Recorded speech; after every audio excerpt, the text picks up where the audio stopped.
Ever wondered how it feels to stumble upon an unusual rabbit hole and get whisked away into a world of wonder and whimsy? Our tale begins with Alice, a young girl brimming with curiosity and thirst for adventure. On one fateful day, while enjoying the warm embrace of a sunny afternoon, Alice's gaze is caught by a sight most peculiar. A white rabbit, not just any ordinary rabbit, mind you, but one that was clothed in a waistcoat, clutching a pocket watch and muttering about being dreadfully late. Now, it's not every day that one comes across such an odd spectacle, and Alice, being the adventurous soul that she was, decided to follow this intriguing creature. She trailed the rabbit across the meadow, her heart pounding with anticipation. The rabbit, upon noticing his follower, quickened his pace and disappeared into a large rabbit hole.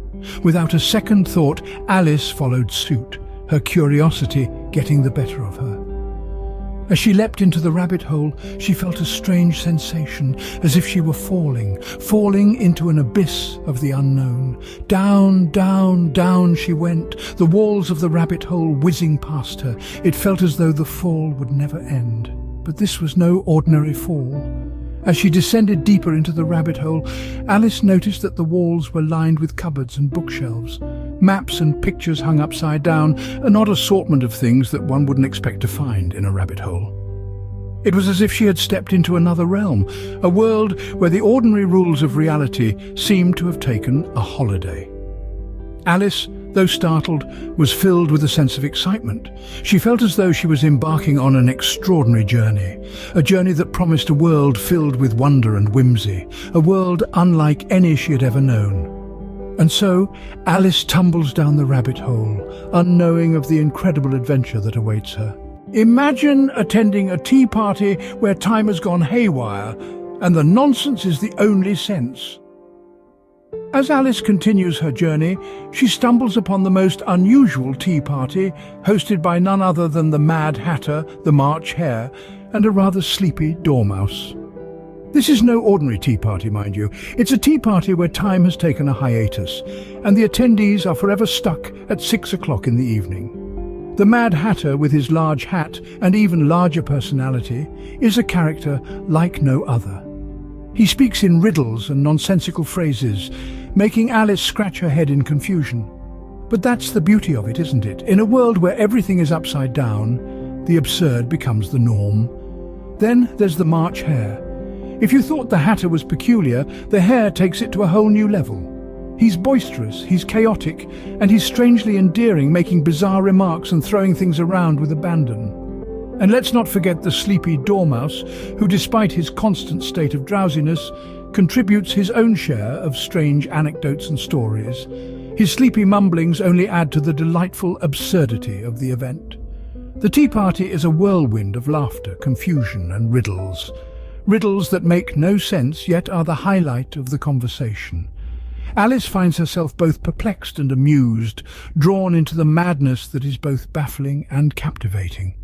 The humour lies in the absurdity, the nonsensical banter, the strange antics, and the riddles that make you question everything you thought you knew.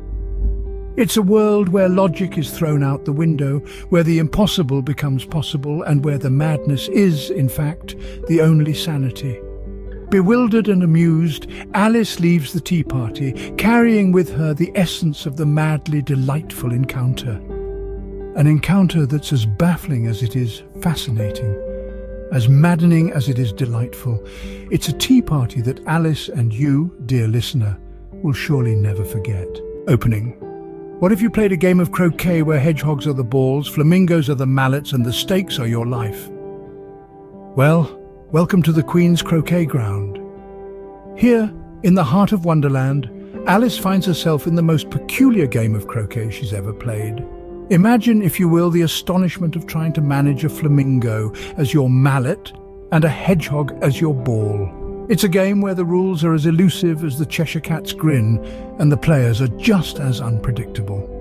Alice, our brave little heroine, is getting the hang of this unusual game, albeit with some difficulty. But then she's not alone in her struggle. The other players, an assortment of Wonderland's most eccentric residents, are finding the game just as perplexing. There are the Queen's soldiers bent over to form the arches, shifting and shuffling around, adding to the chaos.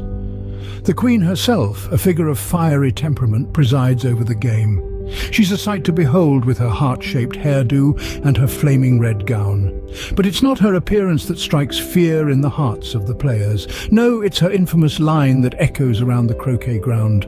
"Off with their heads," a phrase she uses liberally, threatening anyone who dares to cross her path or, heaven forbid, beat her at her own game. In this topsy-turvy world, Alice's experience at the Queen's croquet ground is nothing short of a roller coaster ride. She plays, she struggles, she perseveres.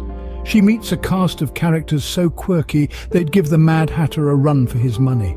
And through it all, she maintains her courage, her curiosity, and her sense of adventure. So as Alice navigates this wild and whimsical game of croquet, she learns a valuable lesson. In Wonderland, things are rarely as they seem, and sometimes you have to play the game, no matter how strange the rules may be. Closing, with each step in this fantastical world, Alice's adventures grow more and more curious. What would you do if you found out that the world you're in is nothing but a pack of cards?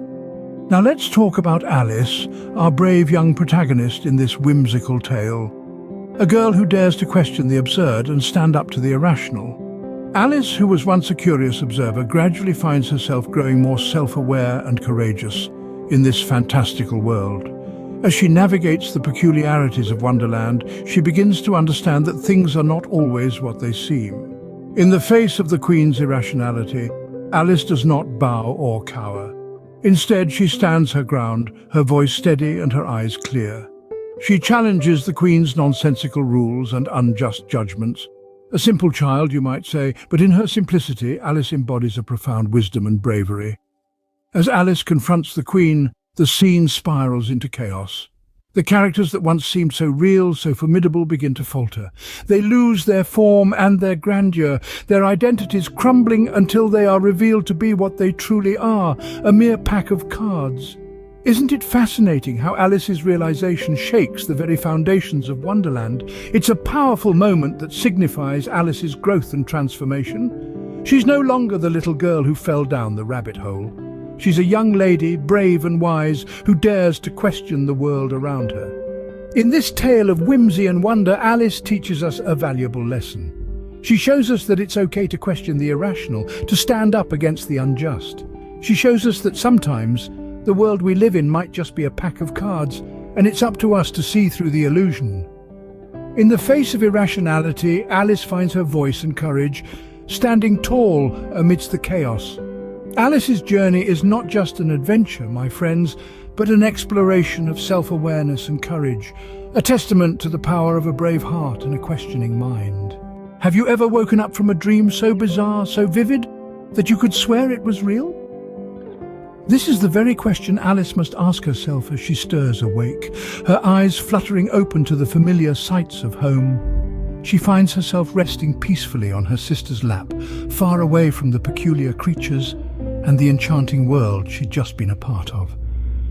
It's a comforting return to reality, yet it's tinged with a touch of melancholy. Alice rubs her eyes and looks around, half expecting to see the Cheshire Cat grinning at her from a tree branch, or the Mad Hatter rushing about in a frenzy over a perpetually late tea party. But all she sees are the familiar sights of her home. The dream was so real, so vibrant, that for a moment she finds it hard to accept that it was all but a dream.